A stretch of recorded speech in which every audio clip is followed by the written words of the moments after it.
畫面也非常的流暢，就是清晰度不好。这个视频我想说一个非常重要的關於《異星探險家》這個遊戲的一個設置，它可以非常大的影響我們玩家對於這個遊戲的體驗。因為如果你買了一個 4K 顯示屏，然後你想要一個比較好的質量，但是你有可能你的一個不經意間的設置會讓這個遊戲的體驗感大大下降。其實這個問題我發現很久了，直到今天我突然打開這個遊戲，我突然意識到好像很多人應該不理解為什麼會出現這樣的情況，然後大家也不會去調。我們去電腦上看一下，你可以直觀感受一下這個遊戲調整之前和調整之後的那種差距。現在來到我的電腦上，這是 4K 顯示屏，用的系統是 Windows 11。看到這裡的觀眾朋友們，如果你們有 4K 或者 2K 的屏幕，請你們把 YouTube 視頻下方的清晰度調整為 4K， 這樣子可以比較好的看到之後的效果。找到左下角的 Windows 圖標，右鍵，然後找到設置，找到左邊欄的系統，然後找到屏幕，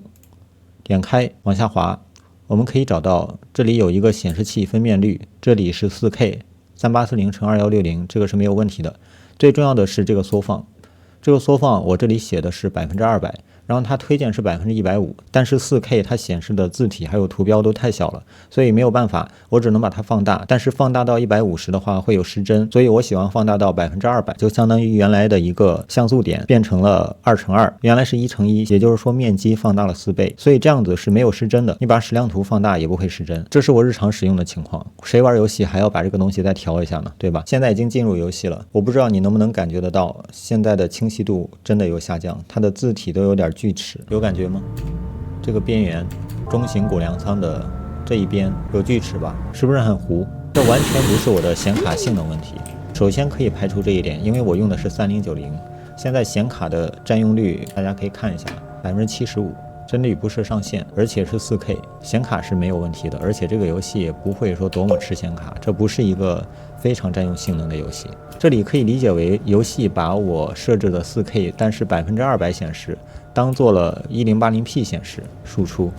所以現在它把 1080p 的畫質輸出到我的 4K 顯示屏上，就造成了這樣的不清晰。記住現在的場景啊，然後我退出遊戲，把那個縮放調到100%，縮放調到100%。好了，現在這個窗口已經變得很小了，現在這個面積應該是剛才的1/4。現在圖標都非常小，它顯然是不適合正常使用的。像平常如果用這麼小的字是非常不方便的。再打開遊戲的話，它就會恢復正常了。這裡有一個需要注意的點，遊戲內的設置分辨率也要是 4K。你的顯示分辨率感覺有問題，那你首先要看的是遊戲內設置，然後再懷疑這個系統原因，還有這個遊戲本身它設計的一些問題。OK， 現在已經進遊戲了，確實清楚了非常多。沒有鋸齒了，比如說這個中型骨糧倉，對，剛才就是這個視角，你看這個邊兒，非常的細膩，然後這個中型存儲這個圓圈，這個插槽也非常的細膩。我目前玩過的遊戲裡，好像只有這個《異星探險家》是這個問題，然後其他的遊戲都沒有這個問題，我都可以200%縮放進入遊戲，然後它也能識別出我的是 4K 屏幕。我把這個遊戲推薦給了我的一些朋友，但是由於他們用的是筆記本電腦，1080p 屏幕，物理尺寸是比較小的，然後 Windows 系統就會自動推薦125%的縮放。他們打開遊戲，遊戲就不會給他 1080p 的分辨率，就會給他 1080p 除以 1.25 的這個分辨率，也會不清楚。它不僅僅限於 4K 屏幕，也不僅僅限於 2K 屏幕，只要你開了這個縮放，它都會不清楚。這個也是經過實踐驗證的，因為我之前就跟我朋友說，你的這個筆記本電腦玩這個遊戲可能是不清楚的，然後他還不太相信，我讓他把這個縮放改了，然後再進遊戲，他發現真的變清楚了，就是這樣子。唯一一種不會中招的玩家就是你無論用的台式機還是筆記本，你用一個線，然後連出來一個屏幕。這個屏幕是一個比較正常的尺寸的 1080p 屏幕，它默認縮放就是100%，